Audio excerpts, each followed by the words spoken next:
Pour vous parler de ma forêt préférée, il faut que dans un premier temps je fasse acte de trahison puisque je suis natif de Bretagne et j'aurais dû plus naturellement vous parler de la forêt de Brocéliande. Mais que nenni, la forêt que je préfère, c'est la forêt alpine. Alors bien sûr, c'est très très grand, mais si j'aime cette forêt, c'est depuis très longtemps et pour diverses raisons. La première raison, c'est que j'ai un besoin viscéral de voir passer les saisons. Je ne supporterais pas de vivre dans les îles avec une température similaire et une météo similaire d'un jour à l'autre. Non, non.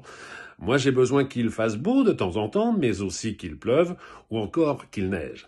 Et ce que j'aime dans cette forêt alpine, c'est la possibilité justement d'intégrer un filtre. Ce filtre qu'il y a entre la civilisation à outrance, avec le bruit, avec la pollution, avec la population, et la possibilité d'aller retrouver en altitude des espaces beaucoup plus vierges, enneigés bien sûr en hiver, et totalement déserts en été. C'est ça, la forêt alpine. Ce sont des couleurs, ce sont des odeurs. Je pourrais rajouter à cela des bruits, des notes musicales avec des cascades, des animaux aussi qui se jouent de nous, qui jouent à cache-cache et qui nous prouvent bien que s'il y a un être qui a encore pas mal de mal à pouvoir à un moment donné s'intégrer dans ce milieu, c'est plus l'homme que l'animal.